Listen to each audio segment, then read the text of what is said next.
Hello, my pumpkin compatriots. It's Chad here. Today I'm going to tell you about how I bury my pumpkin vines and why you should do it. So, stay tuned. We'll make it a pretty quick video today, but it's important to bury your vines. And before we get into it, make sure you subscribe to the channel and hit that little bell down there so you get a notification when we post a video. Hit the thumbs up and share it with a friend. Share the love. Or not. But I'm going to tell you why it's important to bury your pumpkin vines, and I'm going to show you how I do it. Just because this is what I do doesn't mean it's the only way. Doesn't mean it's the best way. It's just what I do. Use your brain and take what I give you and modify it how you see fit. But let's dive into it. For me, pumpkin vine burying starts with number one. I will go through and I will, with my loop hoe, I will weed the area. It's important to stay up on your weeding. Those weeds will suck nutrients away from your plants if it's within the root zone. So like weeds that are over there and, are really around the periphery, I'm not overly concerned about. But what I definitely want to do is, as the plant grows, keep the weeds out of the canopy of the pumpkin plant. Also, and I already did it on this plant, so let's go over here. So the first thing that I do, and I think I did it to most of this plant, but there's our CA vine. So what I do is I get everything, let me super zoom out. I get everything ready for the vine burying. So what I'm gonna do is move my vine guiding sticks and move the vine where I want it to and get those out of the way. And I pinch off any unwanted growth. So there's a tertiary vine right here. So in case you don't know, this vine that I'm touching right now is a secondary, and then this would be a tertiary. So we don't want this growth right now, and depending upon how you grow your pumpkin plants, maybe you want that. And then pumpkins like this don't need that pumpkin, so I'm going to snip that off. It's just wasted energy. So now this vine, and I've got to do it to the other ones, is ready for me to bury because I don't have any tertiary vines. I don't have any female pumpkins that I don't want. All in all, it's ready to rock and roll. Why do we want to bury our vines? It's a great question. I appreciate you asking it. We want to bury our pumpkin vines because we're trying to encourage the plant to shoot out more roots.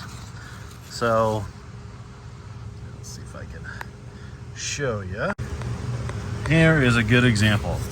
So at every leaf node, your pumpkin vine will put down, see that little white thing? That's a root. And over there, that little white nub, that's a root. And this little white nub right here, that's a root. So by burying the vines, you encourage the plant to send down those roots. And I'm sure I can find one. Let me show you something else. So not only do you want the roots on the bottom, let's take this off. I bet you there's probably, hopefully, a root there. There you go. So when you bury your root, you get a root. When you bury your vine, you get a root that comes off the top, like right here. So a root will come off right here if it's buried. We want as many roots as possible because roots are like straws that suck up the nutrients and the water and send it up to the pumpkin. So if every leaf has 2 straws, then that is an abundance of straws that are sucking up nutrients and water and sending it to your pumpkin. If you don't bury your vines, will anything bad happen? No. But you're not reaching the full potential of the pumpkin plant to send energy to your pumpkin. So that's why you bury your vines. Let me show you what I use to bury the vines. When it comes to vine burying, I use 3 different products. The first is Azos, mycorrhiza, and then a slow time release granulized fertilizer. I use this granulized fertilizer because, as you saw over there with those roots, they send out roots that are somewhat localized. I mean, they go everywhere, but by giving them a smidgen of fertilizer right there, that's easy food for all those roots. So that's why I add this. You know, pumpkins, giant pumpkins, is all about, you know, what can you do to get little advantages, and all those little advantages equal a big pumpkin. So I put all of those in an old salt shaker.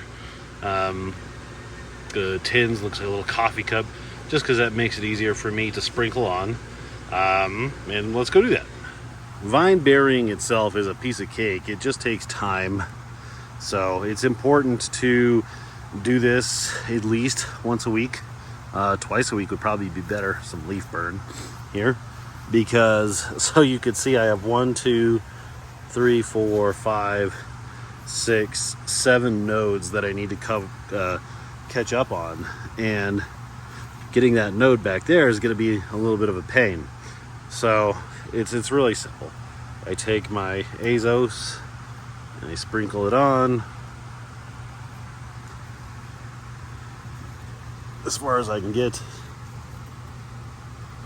and I'll get back there, but I'm fat and I'm gonna have to like lay down or something, and I'll do that off camera.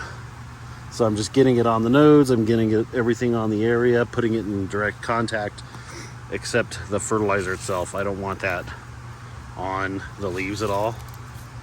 So I'm just giving just a little shake of the fertilizer on each node, and that's it. So what I do is I'm gonna do this half of the plant, and then I'll bury the vines. So I'm gonna do that. I'll show you the last step, and we'll call this a video good. And there you have it. This half of the plant is all buried up. Few more talking points. I use a spade. Pretty much probably one full-size spade is good enough. And that's all you need to do right there. I used to get real fancy with this. I would make like my own vine burying mix, and I would add worm castings and this and that and the other thing, and that's fine. There's nothing wrong with that, and in fact that's probably better, but I just don't have the time.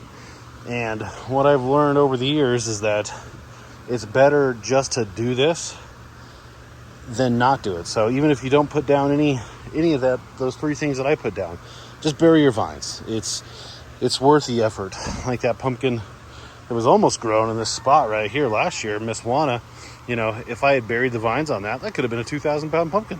It could have stayed the same, but it could have, and I would say 99.9% chance it would have been bigger than what it was if I had just buried the vines and not even worried about putting down any of the other flotsam. So bury your vines, people. If you're serious and you want to get a good pumpkin, burying your vines is a good way to get some extra weight.